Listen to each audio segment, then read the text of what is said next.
Hello friends, स्वागत है फिर से आप सभी का मेरे YouTube channel teaching with Gautam में। और आज मैं फिर से लेके आ गया हूँ एक new video class 10 social science set 1। तो चलिए शुरू करते हैं। तो सबसे पहला क्वेश्चन है, सविनय अवज्ञा आंदोलन में महिलाओं की भूमिका का उल्लेख कीजिए। तो इसका आंसर है सविनय अवज्ञा आंदोलन में महिलाओं की भूमिका। फर्स्ट पॉइंट है, महिलाओं ने बड़े पैमाने पर आंदोलन में हिस्सा लिया। नेक्स्ट पॉइंट है, गांधी जी के नमक सत्याग्रह के दौरान महिलाएं उनकी बात सुनने के लिए घर से बाहर आ जाती थी।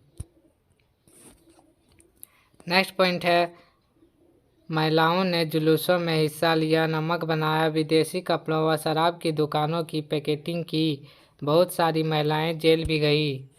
नेक्स्ट क्वेश्चन है दूसरा नंबर, रसायन उद्योग के महत्व की विवेचना कीजिए। तो इसका आंसर है रसायन उद्योग का महत्व। फर्स्ट पॉइंट है, सकल घरेलू उत्पाद में लगभग 3% की भागीदारी है।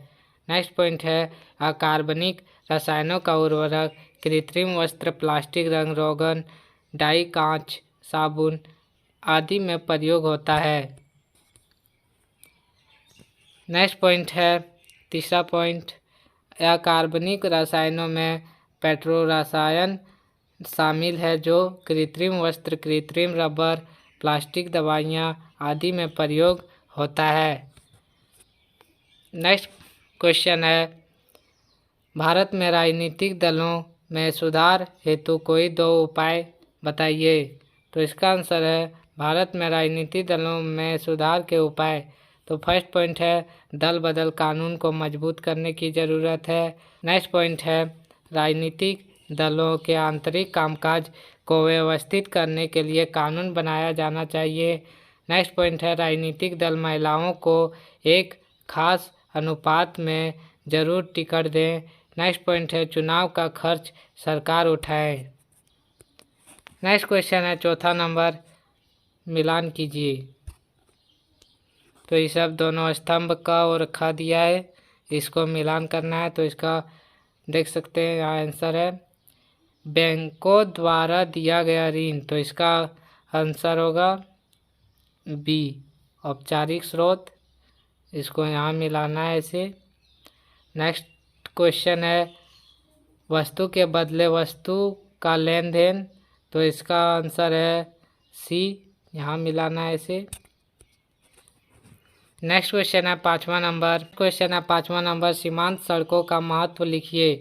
तो इसका आंसर है सीमांत सड़कों का महत्व। फर्स्ट पॉइंट है, सीमांत सड़कों का उत्तर एवं उत्तरी ध्रुव क्षेत्रों में सामरिक महत्व है। दूसरा पॉइंट है, इन सड़कों के विकास से दुर्गम क्षेत्रों में अभिगम्यता बढ़ी है। नेक्स्ट पॉइंट है तीसरा, ये सड़कों इन क्षेत्रों में आर्थिक विकास में सहायक हुई है। नेक्स्ट क्वेश्चन है छठा नंबर, वैश्वीकरण के भारतीय अर्थव्यवस्था पर पड़ने वाले सकारात्मक प्रभावों की उदाहरण सहित व्याख्या कीजिए। तो इसका आंसर है वैश्वीकरण के सकारात्मक प्रभाव। फर्स्ट पॉइंट है, वैश्वीकरण से उत्पादकों, तो स्थानीय और विदेशी दोनों के बीच बेहतर प्रतिस्पर्धा से उपभोक्ताओं, विशेषकर शहरी क्षेत्र में धनी वर्ग के उपभोक्ताओं का लाभ हुआ। इन उपभोक्ताओं के समक्ष पहले से अधिक विकल्प है और वे अब अनेक उत्पादों की उत्कृष्ट गुणवत्ता और कम कीमत से लाभान्वित हो रहे हैं। नेक्स्ट पॉइंट है दूसरा पॉइंट, बहुराष्ट्रीय कंपनियों के निवेश के कारण नए रोजगार के अवसर उत्पन्न हुए हैं। नेक्स्ट पॉइंट है तीसरा, अनेक भारतीय कंपनियां भी बहुराष्ट्रीय कंपनियों के रूप में उभरी है, जैसे टाटा मोटर्स, इन्फोसिस, रैनबैक्सी इत्यादि। नेक्स्ट पॉइंट है चौथा पॉइंट, वैश्वीकरण ने सेवा प्रदाता कंपनियों, विशेषकर सूचना और संचार प्रौद्योगिकी वाली कंपनियों के लिए नए अवसरों का सृजन किया है। नेक्स्ट क्वेश्चन है सातवां नंबर, भारत में ब्रिटिश साम्राज्य भारतीयों के सहयोग से ही स्थापित हुआ था और यह शासन इसी सहयोग के कारण चल पा रहा है। अगर भारत के लोग अपना सहयोग वापस ले लें तो इसका आंसर है असहयोग आंदोलन के कारण। फर्स्ट पॉइंट है प्रथम विश्व युद्ध के कारण भारत में करों की वृद्धि, कीमत का तेजी बढ़ना, जबरन भर्ती, खाद्य समस्या इत्यादि। पॉइंट है रोलट सत्याग्रह एवं जालियांवाला हत्याकांड के कारण व्यापक गुस्सा।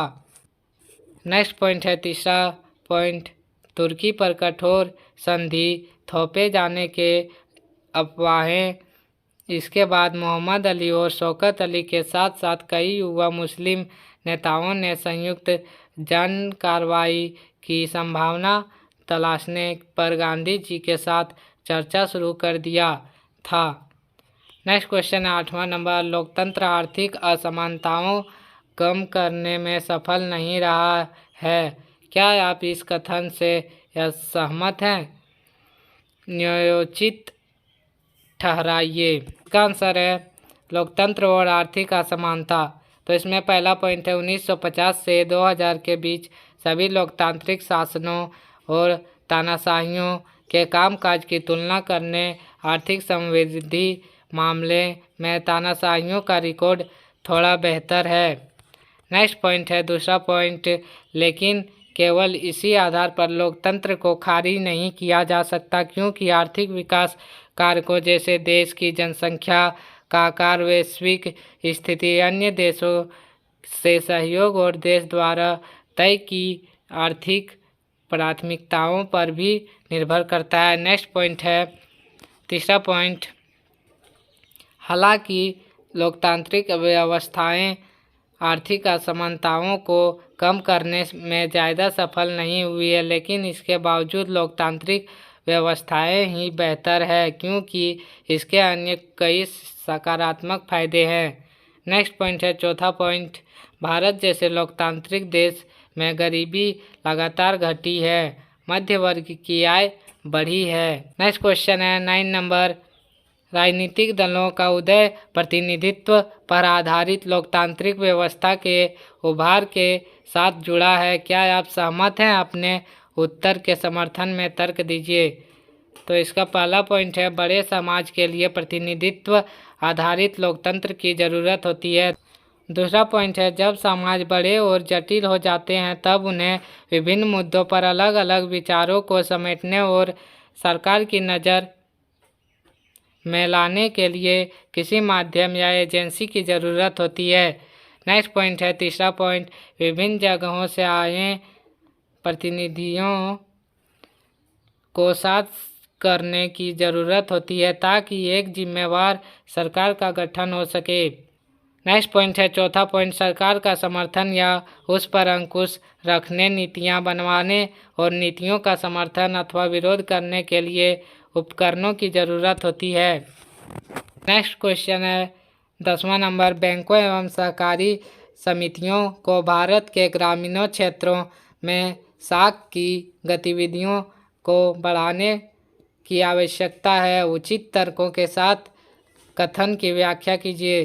तो इसका आंसर है बैंकों और सहकारी समितियों द्वारा साख गतिविधियों को बढ़ाने की आवश्यकता है क्योंकि इसमें फर्स्ट पॉइंट है अनौपचारिक क्षेत्र के द्वारा दिया गया ऋण की ब्याज दर अधिक होती है जबकि बैंक एवं सहकारी समितियों के द्वारा दिए गए ऋण की ब्याज दर अपेक्षाकृत कम होती है। दूसरा पॉइंट है लोग कम ब्याज दर पर कर्ज लेकर उद्यम शुरू कर सकते हैं जिससे उसकी आय बढ़ेगी। नेक्स्ट पॉइंट है बहुत से लोग अपनी विभिन्न ज़रूरतों के लिए सस्ता कर्ज ले सकेंगे। नेक्स्ट पॉइंट है वे फसल उगा सकते हैं, कोई कारोबार कर सकते हैं, छोटे उद्योग इत्यादि लगा सकते हैं। नेक्स्ट पॉइंट है 5वां पॉइंट वे नया उद्योग लगा सकते हैं या वस्तुओं का व्यापार कर सकते हैं। सस्ता एवं सामर्थ्य के अनुकूल कर्ज देश के विकास के लिए अति आवश्यक है। नेक्स्ट क्वेश्चन है 11वां नंबर नीचे दिए गए अनुच्छेद को पढ़िए एवं पूछे गए प्रश्नों के उत्तर दीजिए।